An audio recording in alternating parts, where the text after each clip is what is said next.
Hello मेरे दोस्तों, मैं इंजीनियर संदीप कुमार आप सभी का आपके प्यारे से YouTube channel engineer sine x academy पर आप सभी का स्वागत करता हूं। दोस्तों, उम्मीद है कि आप सभी बहुत अच्छे होंगे और एग्ज़ाम की तैयारी बहुत अच्छे तरीके से कर रहे होंगे। तो मेरे दोस्तों,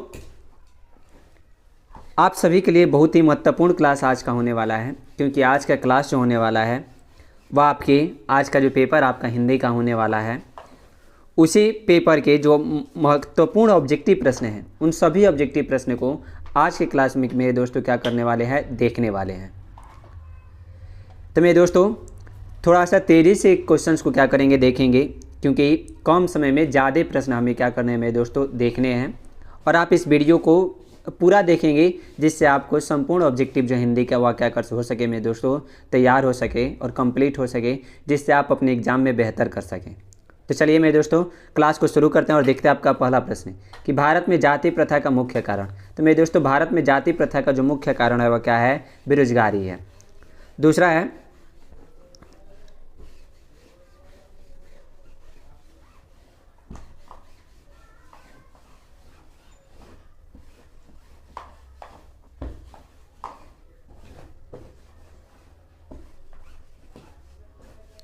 दूसरा आपका प्रश्न दिया है कि मानव मुक्ति के पुरोधा किसे कहा गया है। मानव मुक्ति का पुरोधा किसे कहा गया है, तो भीमराव अंबेडकर को कहा गया है। अगला प्रश्न है जाति प्रथा स्वाभाविक विभाजन नहीं है, क्यों? तो यह क्यों नहीं है, तो रुचि पर आधारित नहीं होने के कारण। अगला प्रश्न है बाबा साहेब अंबेडकर का जन्म किस राज्य में हुआ था, तो उनका जन्म मध्य प्रदेश में हुआ था। कहाँ हुआ था? मध्य प्रदेश में। 5 नंबर प्रश्न है बाबा साहेब भीमराव अम्बेडकर का जन्म कब हुआ था, तो 14 अप्रैल 1891 ईस्वी को इनका क्या हुआ था, जन्म हुआ था। अगला प्रश्न है श्रम विभाजन और जाति प्रथा के लेखक कौन है, तो इसके लेखक जो है वह भीमराव अम्बेडकर है। कौन है मेरे दोस्तों? भीमराव अम्बेडकर। अगला प्रश्न है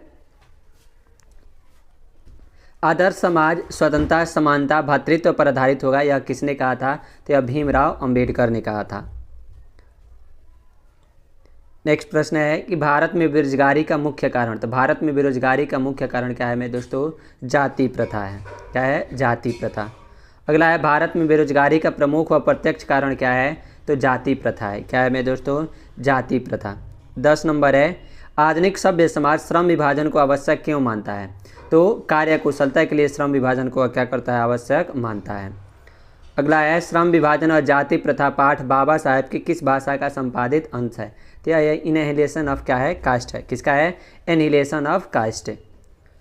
अगला है भारतीय संविधान के निर्माता किसे कहा जाता है, तो भारतीय संविधान के निर्माता भीमराव अंबेडकर को कहा जाता है। किनको कहा जाता है मेरे दोस्तों? भीमराव अंबेडकर को। अगला है 20 के दांत शीर्षक पाठ की विद्या क्या है, तो 20 के दांत शीर्षक पाठ की जो विद्या है वह क्या है, 20 के दांत जो है कहानी है या कहानी है। क्या है मेरे दोस्तों? कहानी। अगला है नेक्स्ट प्रश्न 14 नंबर मदन के लिए क्या खाना मामूली बात थी, तो मदन के लिए मार खाना क्या थी मेरे दोस्तों? मामूली बात थी। अगला है नलिन बिलोचन शर्मा द्वारा लिखित कहानी निम्न में कौन है, तो नलिन बिलोचन शर्मा के द्वारा जो कहानी लिखा गया है वह 20 के दांत कहानी है। 16 नंबर प्रश्न है 20 के दांत कहानी के रचयिता कौन है, तो इसके रचयिता नलिन बिलोचन शर्मा है। कौन है? नलिन बिलोचन शर्मा। अगला है सीमा रजनी आलो शेफाली आरती किसकी बहनें थी, या पांचों जो थी वह किसकी बहनें, तो वह खोखा की बहन थी, जिसका नाम क्या था? कासू भी था। अगला है खोखा के दांत किसने तोड़े, तो खोखा के दांत मदन ने क्या किए थे, तोड़े थे, जब दोनों में क्या हुई थी, लड़ाइयाँ हुई थी। अगला है नलिन बिलोचन शर्मा का जन्म कब हुआ था, तो इनका जन्म 1916 ईस्वी में हुआ था। कब हुआ था? 1916 ईस्वी में। अगला है सेन साहब की कार की कीमत, तो सेन साहब की कार की कीमत क्या है मेरे दोस्तों? 7,500 है। कितनी है? 7,500, यानी ऑप्शन नंबर ए आपका क्या हो जाएगा, सही उत्तर। अगला 21 नंबर सेन साहब की आंखों का तारा, तो सेन साहब की आंखों का तारा खोखा था। कौन था? खोखा था, जिसका नाम क्या था? कासू भी था। अगला है मोटर को कोई खतरा हो सकता है तो किससे, तो वह खोखा से ही खतरा क्या हो सकता है। अगला प्रश्न है 23 नंबर किसके अनुसार सेनों ने सिद्धांतों को भी बदल लिया था, तो खोखा के अनुसार सेनों ने अपने सिद्धांतों को भी क्या कर लिया था, बदल लिया था। अगला है ऐसे ही लड़के आगे चलकर गुंडे चोर डाकू बनते हैं, यह पंक्ति कहानी के किस पात्र ने कही है, तो यह सेन साहब ने कहा था। किसने कहा था? सेन साहब ने। अगला प्रश्न है मैं तो खोखा को इंजीनियर बनाने जा रहा हूँ, यह कथन किसका है, तो यह कथन सेन साहब का है। किसका है? सेन साहब का। अगला है, सेन साहब की पांचों लड़कियां कैसी थी? तो सेन साहब की पांचों लड़कियां जो थी वह सुशील थी। क्या थी? सुशील। अगला है, किस गवर्नर जनरल के समय 172 दारिस नामक सोने से भरा घड़ा क्या हुआ था? मिला था। तो वह वारेन हेस्टिंग्स के समय क्या हुआ था? मिला था। 28 नंबर है, हितोपदेश का जर्मन भाषा में अनुवाद किसने प्रकाशित करवाया? तो मैक्स मूलर ने क्या किया था? प्रकाशित करवाया था। अगला है, नृवंश विद्या का संबंध किससे है? तो यह वनस्पति विज्ञान से इसका क्या है? संबंध है। अगला है 30 नंबर, मैक्स मूलर ने कालिदास की किस पुस्तक का जर्मन भाषा में अनुवाद किया है? तो मेघदूत का। किसका किया है? मेघदूत का किया है। 31 नंबर है, मैक्स मूलर का जन्म कब हुआ था? मैक्स मूलर का जो जन्म हुआ था मेरे दोस्तों वह कब हुआ था? तो 1823 ईस्वी में हुआ था। कब हुआ था? 1823 में। अगला प्रश्न है, सर विलियम जोन्स समुद्री यात्रा करते हुए भारत कब पहुँचे? तो यह भारत 1783 ईस्वी में पहुँचे थे। कब? 1783 में। 33 नंबर प्रश्न है, मैक्स मूलर के अनुसार सच्चे भारत के दर्शन कहाँ हो सकते हैं? तो ग्रामीण भारत में, यानी जहाँ गाँव रहते हैं, गाँव भारत के गाँव में ही क्या हो सकते हैं? सच्चे भारत के दर्शन हो सकते हैं। अगला प्रश्न है, मेघदूत का जर्मन अनुवाद किसने किया? तो मैक्स मूलर ने किया है। किसने किया है? Max Muller. 35 नंबर है, भारत से हम क्या सीखे? क्या है? तो भारत से हम क्या सीखे मेरे दोस्तों? यह क्या है? तो यह एक भाषण है। क्या है? भाषण, यानी इसका ऑप्शन नंबर सी सही हो जाएगा। 36 नंबर प्रश्न है, मैक्स मूलर को वेदांतियों का भी वेदांती किसने कहा है? तो मैक्स मूलर को वेदांतियों का भी वेदांती स्वामी विवेकानंद ने कहा है। किसने कहा है? स्वामी विवेकानंद ने। 37 नंबर प्रश्न है, प्लेटो और कांट थे, तो प्लेटो और कांट जो थे वह महान क्या थे? दार्शनिक थे। 38 नंबर प्रश्न है, मैक्स मूलर ने कितने वर्ष की अवस्था में लीपजिंग विश्वविद्यालय में संस्कृत का अध्ययन प्रारंभ किया? तो 18 वर्ष की उम्र में। अगला है 39 नंबर, स्वामी विवेकानंद ने वेदांतियों के वेदांती किसे कहा है? तो मैक्स मूलर को कहा है। किसको कहा है? मैक्स मूलर को। 40 नंबर है, दारिस नामक सोने के सिक्कों से भरा घड़ा किसे मिला था? तो यह वारेन हेस्टिंग्स को क्या हुआ था? मिला था, जो भारत 1783 ईस्वी में आया हुआ था। अगला है 41 नंबर, किसके अध्ययन क्षेत्र में भारत के कारण नवजीवन का संचार हो चुका है? तो किसके? तो नीति कथाओं के अध्ययन क्षेत्र में। 42 नंबर है, यूनान व रोम के संपूर्ण साहित्य से कहीं अधिक विशाल है। तो कहीं अधिक विशाल मेरे दोस्तों क्या है? तो संस्कृत भाषा और क्या? साहित्य, यानी इसका ऑप्शन नंबर ए आपका सही उत्तर हो जाएगा। 43 नंबर है, हकर्स क्या थे? तो हकर्स जो थे मेरे दोस्तों वह क्या थे? तो एक वनस्पति वैज्ञानिक थे। क्या थे? वनस्पति वैज्ञानिक। अगला है, पुराने का मोह सब वांछनीय ही नहीं होता, यह पंक्ति किस शीर्षक पाठ की है? तो यह जो है वह नाखून क्यों बढ़ते हैं पाठ की है, जिसके लेखक नलिन बिलोचन शर्मा है। कौन है? नलिन बिलोचन शर्मा। अगला है 45 नंबर, किस देश के लोग बड़े बड़े नख पसंद करते थे? तो गौड़ देश के लोग बड़े बड़े नख क्या करते थे? पसंद करते थे। अगला प्रश्न है 46 नंबर, अनाम दास का पोथा उपन्यास किस लेखक की कृति है? तो यह किसकी है? तो हजारी प्रसाद द्विवेदी की क्या है? कृति है। अगला है 47 नंबर, हजारी प्रसाद द्विवेदी ने निर्लज अपराधी किसे कहा है? तो हजारी प्रसाद द्विवेदी ने नाखून को निर्लज अपराधी की संज्ञा दी है। अगला है 48 नंबर, किसने कहा था सब पुराने अच्छे नहीं होते, सब नए खराब ही नहीं होते? तो ऐसा कालिदास ने कहा था। किसने कहा था? कालिदास ने। अगला है 49 नंबर, दधीची की हड्डी से क्या बना था? तो दधीची की हड्डी से इंद्र का वज्र बना था। 50 नंबर है, द्विवेदी जी से किसने पूछा था नाखून क्यों बढ़ते हैं? तो ऐसा उनकी छोटी लड़की ने क्या किया था? पूछा था। 51 नंबर है, इनमें से ललित निबंध कौन है? तो ललित निबंध इनमें से कौन है? तो नाखून क्यों बढ़ते हैं क्या एक ललित निबंध है। 52 नंबर प्रश्न है, हजारी प्रसाद द्विवेदी द्वारा रचित पाठ, तो इनके द्वारा लिखा हुआ पाठ जो है वह नाखून क्यों बढ़ते हैं। अगला है, नाखून प्रतीक है, तो नाखून किसका? तो पांचवी वृत्ति का क्या है? प्रतीक है। अगला है 54 नंबर प्रश्न है, लेखक के अनुसार मनुष्य के नाखून किसके जीवंत प्रतीक है? तो पांचवी वृत्ति के यानी पशु के प्रतीक है। 55 नंबर है, हजारी प्रसाद का जन्म कब हुआ था? तो इनका जन्म 1907 ईस्वी में हुआ था। 56 नंबर प्रश्न है, सहजात वृत्तियाँ किसे कहते हैं? तो सहजात वृत्तियाँ, अनजान स्मृतियों को क्या कहा जाता है? सहजात वृत्तियाँ कहा जाता है। अगला है नाखूनों का बढ़ना किसका परिणाम है? तो नाखूनों का बढ़ना मनुष्य की अंध सहजात वृत्तियाँ का क्या है? पहचान है। अगला है आलोक पर्व शीर्षक निबंध संग्रह किनकी रचना है? तो आलोक पर्व शीर्षक निबंध संग्रह जो है मेरे दोस्तों वह किनकी रचना है? तो वह हजारी प्रसाद द्विवेदी की रचना है। किनकी है? हजारी प्रसाद द्विवेदी। 59 नंबर है आदमी के नाखून क्यों बढ़ते हैं? यह प्रश्न लेखक से किसने किया? तो उनकी छोटी लड़की ने यह प्रश्न किया था। अगला है सूर्य नामक पुस्तक किनकी रचना है? तो सूर्य नामक पुस्तक जो है वह गुणाकर मूले की रचना है। अगला है 61 नंबर नेवारी भाषाएं किस लिपि में लिखी जाती है? तो नेवारी भाषाएं देवनागरी लिपि में क्या की जाती है? लिखी जाती है। 62 नंबर है भारतीय लिपियों की कहानी पुस्तक के रचयिता कौन है? तो भारतीय लिपियों की कहानी पुस्तक के रचयिता जो है वह गुणाकर मूले हैं। 63 नंबर है हिंदी तथा इसकी विविध बोलियां किस लिपि में लिखी जाती है? तो यह देवनागरी लिपि में क्या की जाती है? लिखी जाती है। 64 नंबर प्रश्न है नागरी लिपि के लेखक है? तो नागरी लिपि के लेखक कौन है? गुणाकर मूले। अगला है 65 नंबर प्रश्न है हिंदी भाषा की लिपि क्या है? तो हिंदी भाषा की जो लिपि है वह देवनागरी लिपि है, यानी इसका ऑप्शन बी सही हो जाएगा। अगला है दोहा कोश किसकी रचना है? तो दोहा कोश सरहपाद की क्या है? रचना है। चलिए अगला प्रश्न देखते हैं।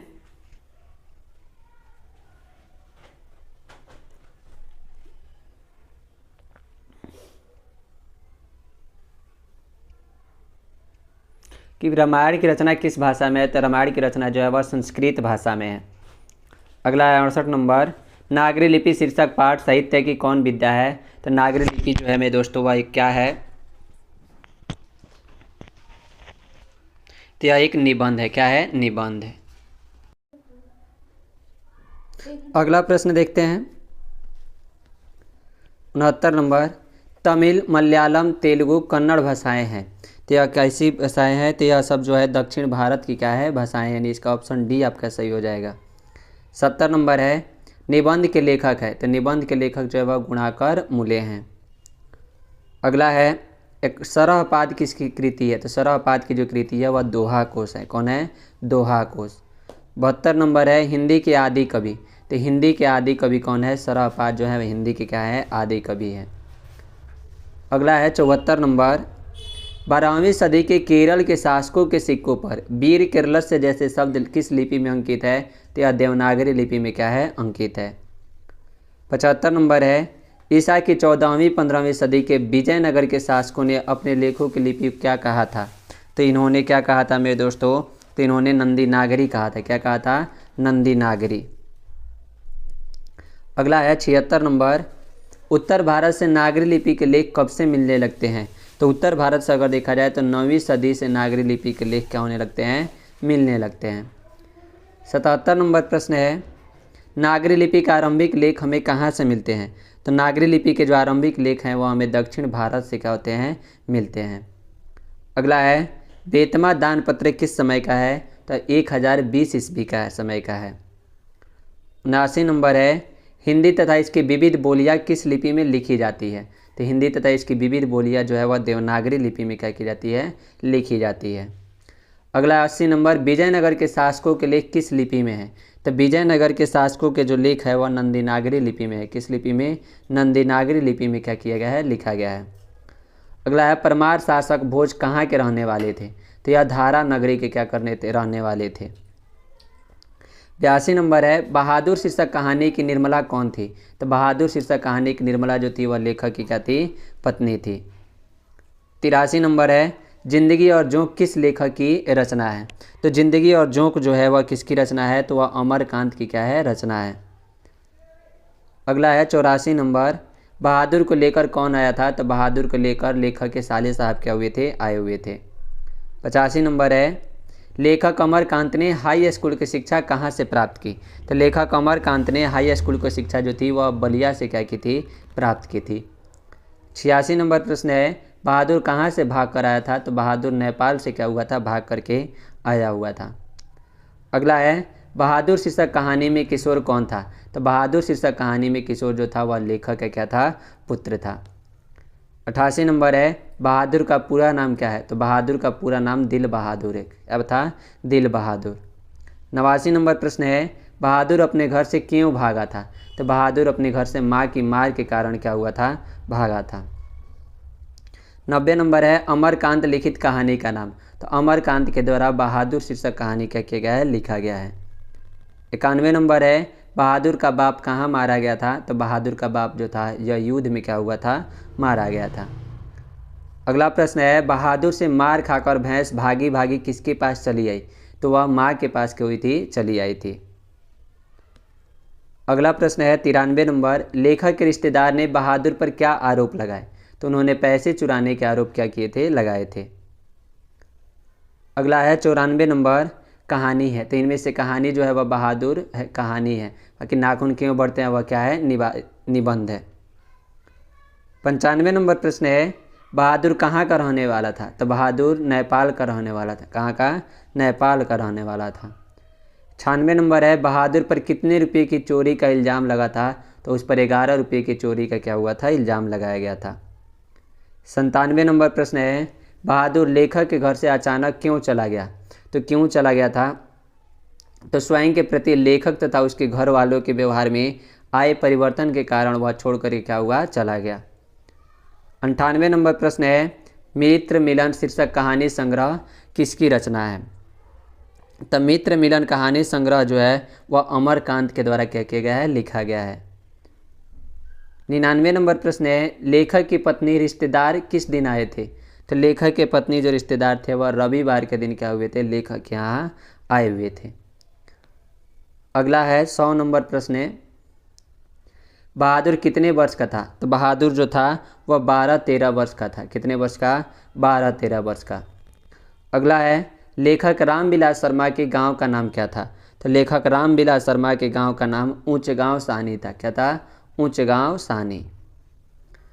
102 नंबर है, भौतिकवाद का अर्थ भाग्यवाद नहीं किस निबंध की क्या है? पंक्ति है।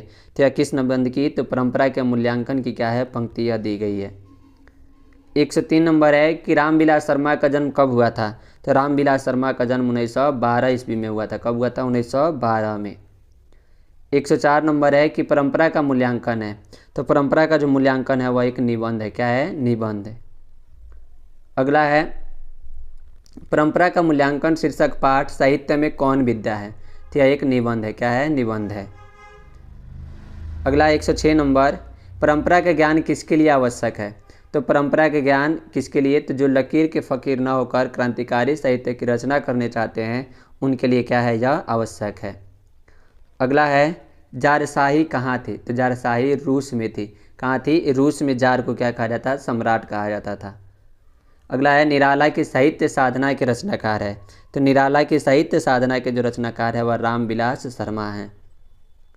अगला प्रश्न है, साहित्य के निर्माण में प्रतिभाशाली मनुष्यों की भूमिका है। तो साहित्य के निर्माण में प्रतिभाशाली मनुष्यों की भूमिका निर्णायक है। क्या है? निर्णायक है। अगला है, जातीय अस्मिता की दृष्टि से इतिहास का प्रवाह कैसा है? तो अविच्छिन्न है। कैसा है? अविच्छिन्न है। अगला है 111 नंबर, साहित्य की परंपरा का पूर्ण ज्ञान किस व्यवस्था में संभव है? तो ऐसा समाजवादी व्यवस्था में ही क्या है? संभव है। अगला है 112 नंबर, लेखक रामविलास शर्मा कब से कब तक भारतीय प्रगतिशील लेखक संघ के महामंत्री रहे?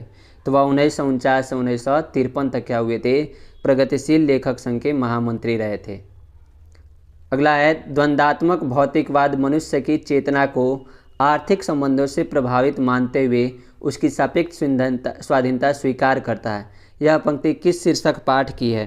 तो यह किसकी है? तो परंपरा के मूल्यांकन की है। किसकी है? परंपरा के मूल्यांकन की। 114 नंबर है, सामाजिक विकास क्रम में सामंती सभ्यता की अपेक्षा किस सभ्यता को अधिक प्रगतिशील कहा जा सकता है? तो ऐसा किसको कहा जा सकता है मेरे दोस्तों? तो पूंजीवादी सभ्यता को। किसको? पूंजीवादी सभ्यता को। अगला है, मनुष्य और परिस्थिति का संबंध है। तो मनुष्य और परिस्थिति का संदर्भ कैसा संबंध जो है वह द्वंद्वात्मक है। कैसा है? द्वंद्वात्मक। अगला है, जारशाही रूस के सोवियत समाज में पढ़े जाने वाले लोकप्रिय साहित्यकार कौन है? तो ऐसा कौन है? टॉल्स्टॉय है, यानी टॉल्स्टॉय। अगला 117 नंबर, पंडित बिरजू महाराज किस घराने के वंशज थे? तो पंडित बिरजू महाराज जो थे वह लखनऊ घराने के क्या थे, वंशज थे। किस घराने के? लखनऊ घराने के। अगला है पंडित बिरजू महाराज का संबंध है, तो पंडित बिरजू महाराज का संबंध इसमें किसी से नहीं बल्कि कथक से है। किससे है? कथक से। अगला है जीत जीत मैं निरखत हूँ पाठ के लेखक, तो जीत जीत मैं निरखत हूँ पाठ के जो लेखक है कौन है? पंडित बिरजू महाराज है। कौन है? पंडित बिरजू महाराज। अगला है बिरजू महाराज को संगीत नाटक अकादमी अवार्ड कब प्राप्त हुआ? तो इनको संगीत नाटक अकादमी अवार्ड जो था वह 27 साल की उम्र में क्या हुआ था? प्राप्त हुआ था। अगला 121 नंबर, बिरजू महाराज को तालीम किससे मिली? तो बिरजू महाराज को जो तालीम जो थी वह बाबूजी से क्या हुई थी? मिली थी। अगला है बिरजू महाराज किस शैली के नर्तक थे? तो बिरजू महाराज कथक शैली के क्या थे? नर्तक थे। अगला है बिरजू महाराज के चाचा का नाम क्या था? तो बिरजू महाराज के चाचा का नाम शंभू महाराज था। क्या था मेरे दोस्तों? शंभू महाराज। अगला है बिरजू महाराज की ख्याति किस रूप में है? तो बिरजू महाराज की जो ख्याति है मेरे दोस्तों वह किस रूप में है? तो वह नर्तक के रूप में है। किस रूप में? नर्तक के रूप में। और कैसे नर्तक है? तो कथक नर्तक है। किस प्रकार के? कथक नर्तक हैं। अगला है जीत जीत में निरखत हूँ पाठ साहित्य की विद्या है, तो इस साहित्य की जो विद्या है वह साक्षात्कार है। क्या है? साक्षात्कार। अगला है शंभू महाराज बिरजू महाराज के कौन थे? तो वह चाचा थे। कौन थे? चाचा। अगला है 127 नंबर, हलकारे का अर्थ होता है, तो हलकारे का अर्थ क्या होता है? संदेशवाहक होता है। क्या होता है मेरे दोस्तों? संदेशवाहक। पंडित बिरजू महाराज का जन्म किस ईस्वी में हुआ था? तो पंडित बिरजू महाराज का जन्म 1938 में हुआ था।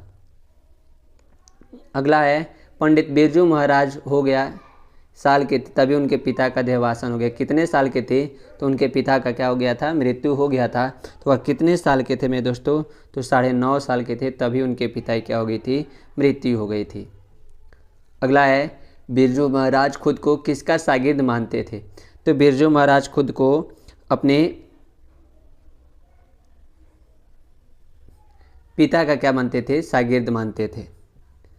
अगला 131 नंबर, बिरजू महाराज का संबंध है, तो बिरजू महाराज का संबंध कथक नृत्य से है। अगला प्रश्न है 132 नंबर, जब पंडित बिरजू महाराज को संगीत नाटक अकादमी अवार्ड मिला तब उनकी उम्र क्या थी?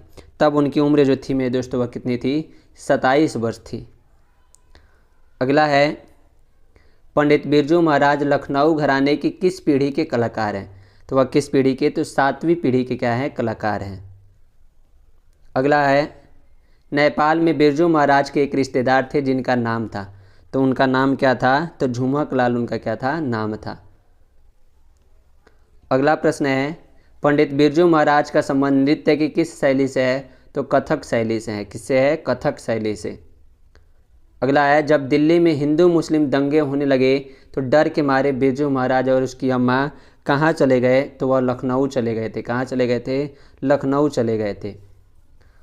अगला है लेखक अभिनव क्या साथ लेकर गए थे? तब पुस्तक, टाइपराइटर और टेप्स कुछ भर ले गए थे।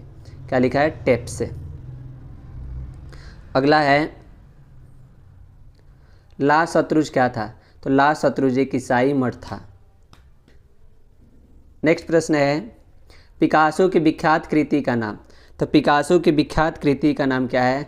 मादामोजुएल द एवेन्यू उसकी कृति का नाम है।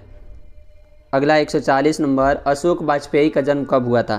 तो अशोक वाजपेयी का जन्म 16 जनवरी 1941 ईस्वी को हुआ था। अगला है बिल्लानव क्या है? तो बिल्लानव जो है वह एक छोटा सा गांव था जो दक्षिण अभिन्यो के रोन नदी की दूसरी ओर था। अभिन्यो किस नदी पर स्थित है? तो यह रोन नदी पर क्या है? स्थित है। अगला प्रश्न है रोन नदी के किनारे बसे शहर का नाम? तो अभिन्यो है। कौन सा शहर? अभिन्यो। 144 नंबर है प्रत्येक वर्ष अभिन्यो में कैसा समारोह आयोजित होता है?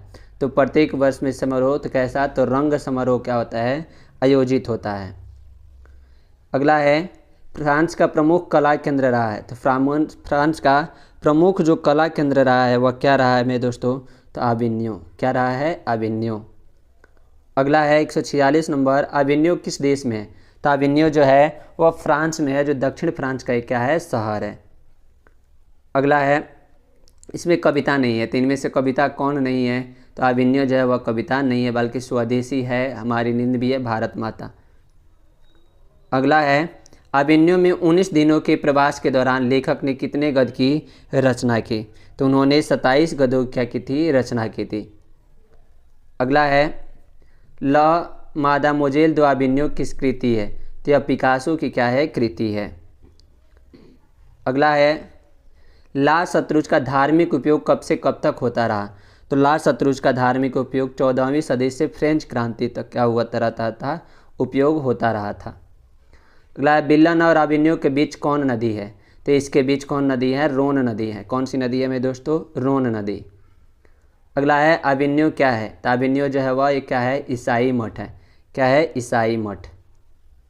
अगला है, मछली किस प्रकार की कहानी है? तो मछली जो है वह किस प्रकार की मेरे दोस्तों कहानी है? तो वह एक मनोवैज्ञानिक कहानी है। कैसी कहानी है? मनोवैज्ञानिक। अगला है, संतु मछली लेकर क्यों भागा?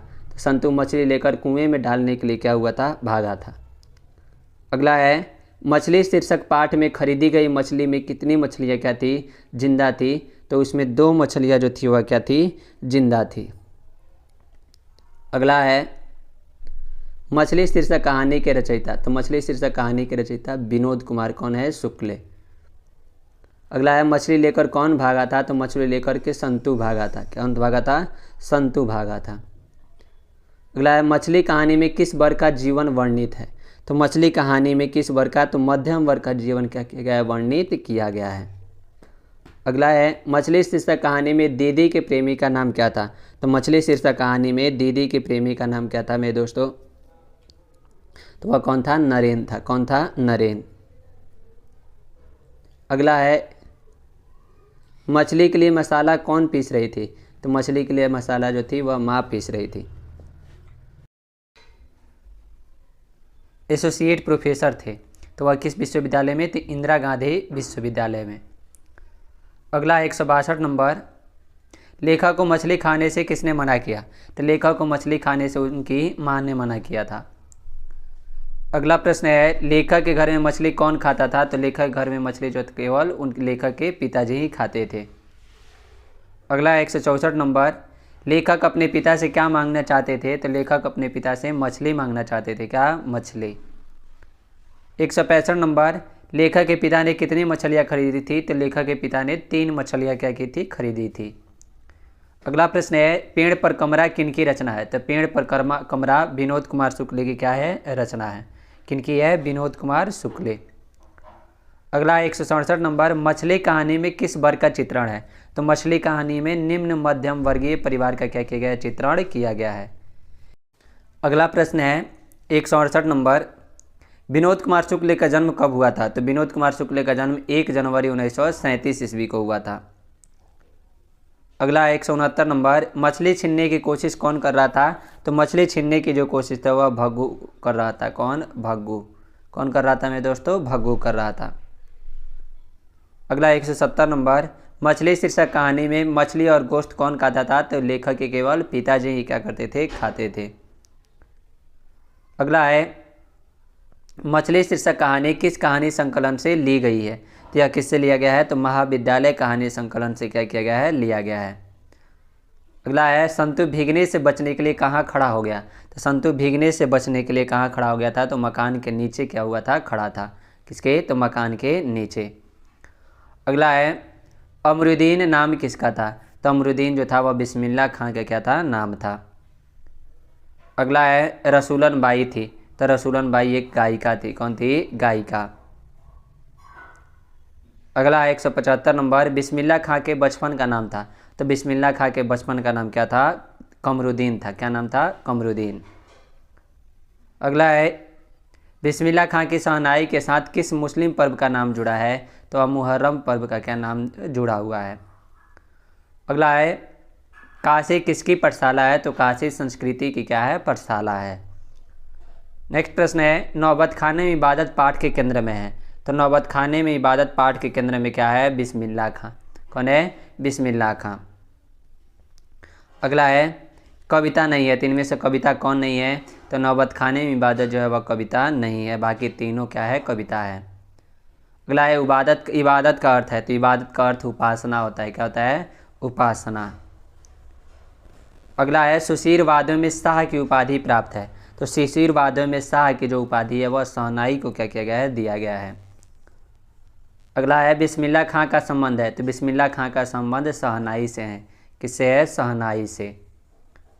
अगला है नौबत खानी इबादत साहित्य की कौन सी विद्या है? तो यह एक क्या है? व्यक्ति चित्र है। क्या है मेरे दोस्तों? तो यह एक व्यक्ति चित्र है, यानी इसका ऑप्शन सी आपका सही उत्तर हो जाएगा। अगला है ड्योढ़ी पर आलाप शीर्षक काव्य संग्रह किसकी रचना है?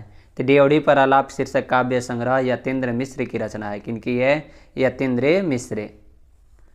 अगला है अरब देश में फूंक कर बजाए जाने वाले वाद्य यंत्र जिसमें नाड़ी हो उसे क्या कहा जाता है? तो उसे मेरे दोस्तों क्या कहा जाता है? तो उसे नॉय कहा जाता है। क्या? नॉय। अगला है काशी में मरण भी माना गया है। तो काशी में मरण जो था वह क्या माना गया है? मंगल यानी शुभ माना गया है। अगला है यतीन्द्र मिश्र ने गीतकार गुलजार की कविताओं का संपादन किस नाम से किया है? तो किस नाम से? तो यार जुलाहे नाम से किया है। अगला है किसके जन्म दिवस को अहिंसा दिवस के रूप में मनाया जाता है? तो महात्मा गांधी के जन्म दिवस को अहिंसा दिवस के रूप में 2 अक्टूबर को अहिंसा दिवस के रूप में क्या किया जाता है? मनाया जाता है। अगला है मेरा धर्म कैद खाने का धर्म नहीं है। यह पंक्ति किस शीर्षक पाठ की है? तो यह शिक्षा और संस्कृति पाठ की है, जिसके लेखक महात्मा गांधी है। कौन है? महात्मा गांधी।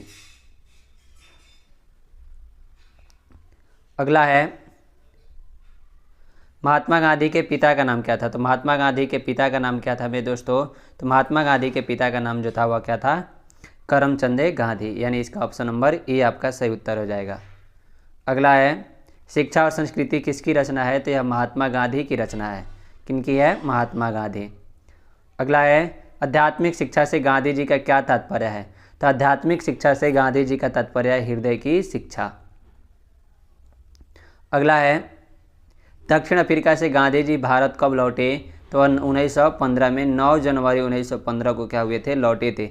और इस दिन प्रवासी भारतीय दिवस के रूप में क्या किया जाता है? मनाया जाता है। कौन चाहते थे कि सभी देशों की संस्कृति की हवा उनके घर के पास बनी रहे? तो यह महात्मा गांधी चाहते थे। कौन चाहते थे? महात्मा गांधी।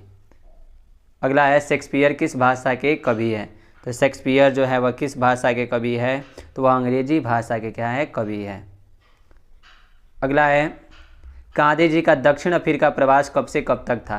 तो इनका दक्षिण अफ्रीका प्रवास जो था वह कब से कब तक था मेरे दोस्तों? तो 1893 से 1914 तक था। अगला है महात्मा गांधी के अनुसार उदात्त व बढ़िया शिक्षा क्या है? तो महात्मा गांधी के अनुसार उदात्त व बढ़िया शिक्षा जो है वह अहिंसक प्रतिरोध है। अगला है गांधी जी की स्मृति में पूरा राष्ट्र किस तारीख को उनकी जयंती मनाता है? तो किस तारीख को? तो 2 अक्टूबर को उनकी जयंती क्या किया जाता है? मनाया जाता है। अगला है मेरा ख्याल है कि अगर व्यक्ति का चरित्र निर्माण करने में हम सफल हो जाएंगे तो समाज अपना काम आप संभाल लेगा। यह किसका विचार था? तो यह महात्मा गांधी का क्या था? विचार था। तो मेरे दोस्तों अभी तक हमने देखा जो आपके कहानी वाली जो गद्य सेक्शन जो है उसके ऑब्जेक्टिव प्रश्न अभी हमने क्या किया? कंप्लीट किया। अब काव्य खंड के जो ऑब्जेक्टिव प्रश्न है उसको क्या करते हैं? देखते हैं। तो काव्य खंड में पहला प्रश्न है कि आषाढ़ी वार किस कवि की रचना है? तो यह गुरु नानक की रचना है। किनकी रचना है मेरे दोस्तों? तो यह गुरु नानक की क्या है? रचना है। किनकी? गुरु नानक की। अगला है गुरु नानक पंजाबी के अलावा और किस भाषा में कविताएं लिखी?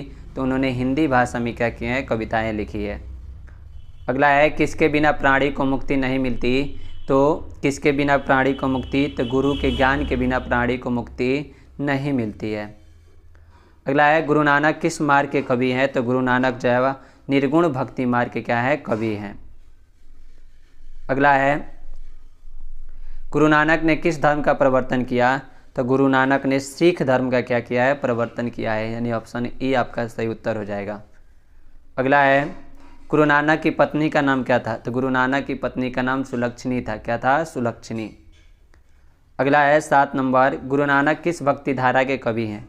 तो गुरु नानक निर्गुण भक्ति धारा के क्या है? कवि हैं। अगला है गुरु नानक का जन्म लाहौर के किस ग्राम में हुआ था? तो गुरु नानक का जन्म तलवंडी में हुआ था। लाहौर के किस गांव में? तलवंडी गांव में इनका क्या हुआ था, जन्म हुआ था। अगला है राम नाम बिनु बिरथे जग जन्मा, यह पंक्ति किसकी है, तो यह पंक्ति गुरु नानक की है। किनकी है, गुरु नानक की। अगला है रहीरास किसकी रचना है, तो रहीरास जो है मेरे दोस्तों वह किसकी रचना है, तो गुरु नानक की क्या है, रचना है। अगला है वाणी विष के समान कब हो जाती है, तो राम नाम के बिना वाणी जो है वह विष के समान हो जाती है। अगला है गुरु नानक की रचनाओं का संग्रह किसने किया, तो गुरु नानक की रचनाओं का संग्रह गुरु अर्जुन देव ने किया। किसने किया, गुरु अर्जुन देव ने।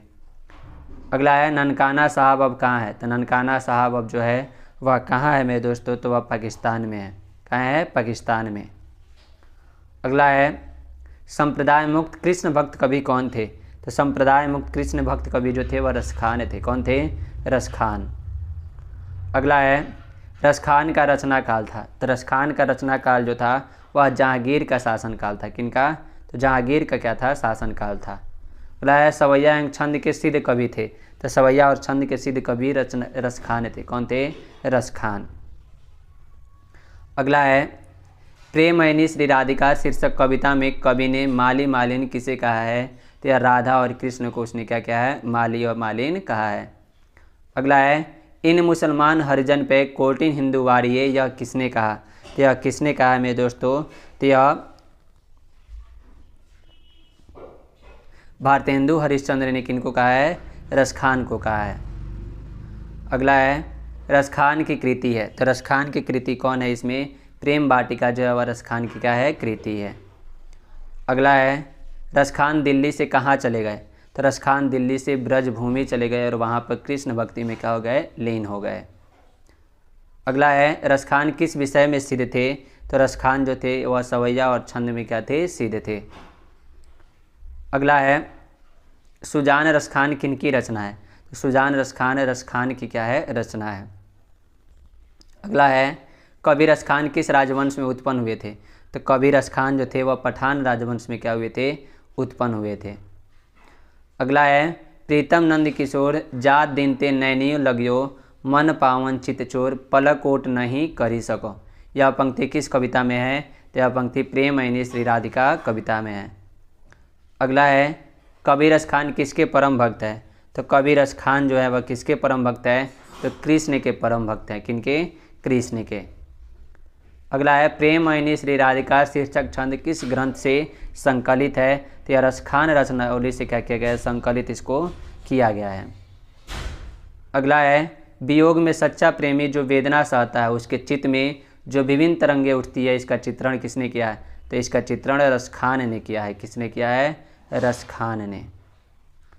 अगला है घनानंद किस भक्त है, सॉरी इसके जो आंसर हो जाएंगे, इसके क्या हो जाएंगे, घनानंद हो जाएगा। क्या हो जाएगा, घनानंद। अगला है घनानंद किस भक्ति के कवि हैं, तो घनानंद जो है वह किस भाषा के, तो ब्रज भाषा के क्या हैं, कवि हैं। अगला है सुजान सागर किनकी रचना है, तो सुजान सागर जो है वह घनानंद की रचना है। किनकी रचना है, घनानंद की। घनानंद की क्या है, रचना है। अगला है अति सुदो स्नेह को मारा गया छंद के रचनाकार कौन है, तो इसके रचनाकार जो है वह घनानंद है। कौन है, घनानंद है। अगला प्रश्न है नादिर शाह ने किस कवि का वध किया था, तो नादिर शाह ने घनानंद का क्या किया था, वध किया था। यह एक लुटेरा था, विदेशी क्या था, लुटेरा था। घनानंद किसके सैनिकों द्वारा मारे गए थे, तो नादिर शाह के सैनिकों द्वारा क्या हुए थे, मारे गए थे। अगला है मो अश्वानिही ले बरसो कौन कहते हैं, तो यह कौन कहते हैं, तो यह घनानंद कहते हैं। कौन कहते हैं, घनानंद। यानी इसका ऑप्शन नंबर सी आपका सही उत्तर हो जाएगा। अगला है घनानंद कवि हैं, तो घनानंद किस प्रकार के कवि हैं, तो रीति मुक्त धारा के क्या हैं, कवि हैं। अगला है अति सुदो स्नेह को मारा गए जहाँ नेकु सयानप बाँक नहीं, यह पंक्ति किस कवि की है, तो यह घनानंद की है। किसकी है, घनानंद की। अगला है कवि ने पर्जन्य किसे कहा है, तो कवि ने पर्जन्य जो है वह बादल को कहा है। किसको कहा है, बादल को। अगला है घनानंद रचित अत्यंत प्रसिद्ध क्या है, तो घनानंद के रचित अत्यंत प्रसिद्ध सवैया और घनाक्षरी है। अगला है विरह लीला किनकी रचना है? तो विरह लीला जो है वह घनानंद की रचना है। किनकी रचना है? घनानंद की। अगला है 39 नंबर, प्रेम घन किस युग के प्रमुख कवि थे? तो प्रेम घन भारतेंदु युग के प्रमुख कवि थे। अगला है 40 नंबर, जीर्ण जनपद किस कवि की रचना है? तो जीर्ण जनपद बद्री नारायण चौधरी प्रेम घन की क्या है? रचना है। अगला है भारत सौभाग्य किनका प्रसिद्ध नाटक है? तो यह प्रेम घन का क्या है? प्रसिद्ध एक नाटक है। अगला है कवि प्रेम घन के अनुसार कौन सी विद्या पढ़कर लोगों की बुद्धि विदेशी हो गई है? तो किसकी? कौन सी विद्या पढ़ करके? तो विदेशी विद्या पढ़ करके क्या हो गई है? लोगों की बुद्धि भी क्या हो गई है? विदेशी हो गई है। स्वदेशी कविता संकलित है। तो स्वदेशी कविता किसे?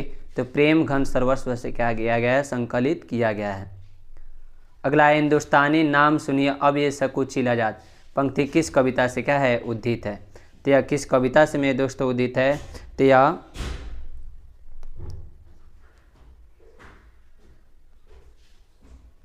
स्वदेशी कविता से क्या है? उद्धित है। किससे है? स्वदेशी कविता से क्या किया गया है? लिया गया है। अगला है 45 नंबर, स्वदेशी शीर्षक पाठ के रचनाकार हैं। तो स्वदेशी शीर्षक पाठ के जो रचनाकार हैं वह कौन है? तो स्वदेशी शीर्षक पाठ के रचनाकार प्रेम घन है। कौन है? प्रेम घन। अगला है परदेश की विद्या पढ़ने का क्या परिणाम होगा? तो परदेश की विद्या पढ़ने का सबकी बुद्धि क्या हो गई? विदेशी हो गई। अगला है प्रेमघन अपना आदर्श किसे मानते थे? तो प्रेमघन अपना आदर्श जो थे वह किसको? भारतेंदु हरिश्चंद्र को क्या करते थे? मानते थे। किनको? भारतेंदु हरिश्चंद्र को। अगला है बद्री नारायण चौधरी प्रेमघन की रचनाएं किस नाम से संग्रहित है? तो वह प्रेमघन सर्वस्व से क्या किया गया है? संग्रहित किया गया है। अगला है प्रयाग रामागमन शीर्षक नाटक किसकी रचना है? तो प्रयाग रामागमन जो है वह शीर्षक नाटक जो है वह किसकी रचना है? तो बद्री नारायण चौधरी प्रेमघन की क्या है? रचना है। अगला है लास्ट प्रश्न है, हिंदुस्तानी नाम सुनिए अब ये सकुचिला जात, भारतीय सब वस्तुएं सोए हाय घिनात। यह पंक्ति किस कविता से है? तो यह पंक्ति जो है वह स्वदेशी कविता से क्या किया गया है? लिया गया है। तो मेरे दोस्तों कुल हमने 250 प्रश्न क्या किया है? आज के क्लास में हमने क्या किया? कंप्लीट किया।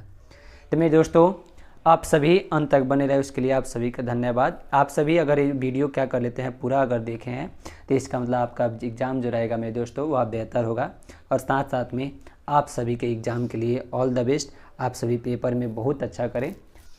चलिए तो इसी के साथ फिर मिलते हैं शाम के समय, दोपहर के समय आप क्या हो जाएंगे मेरे दोस्तों? जुड़ जाएंगे, जिससे आप क्या है कि आपके जो आंसर की होंगे वह भी वीडियो के रूप में आप सभी के सामने आएगा, जिससे आप क्या कर सकते हैं? मिला सकते हैं कि आपने कितने सही प्रश्नों का उत्तर दिया है। तो पेपर जैसे समाप्त होगा तो उसके कुछ समय बाद आपका जो आंसर की होगा मैं इस वीडियो पर इस चैनल पर क्या कर दूंगा? अपलोड कर दूंगा। वहाँ से आप क्या कर सकते हैं? अपने ऑब्जेक्टिव प्रश्न की जाँच कर सकते हैं। तो आज के लिए इतना ही, फिर मिलते हैं नेक्स्ट क्लास में। जय हिंद।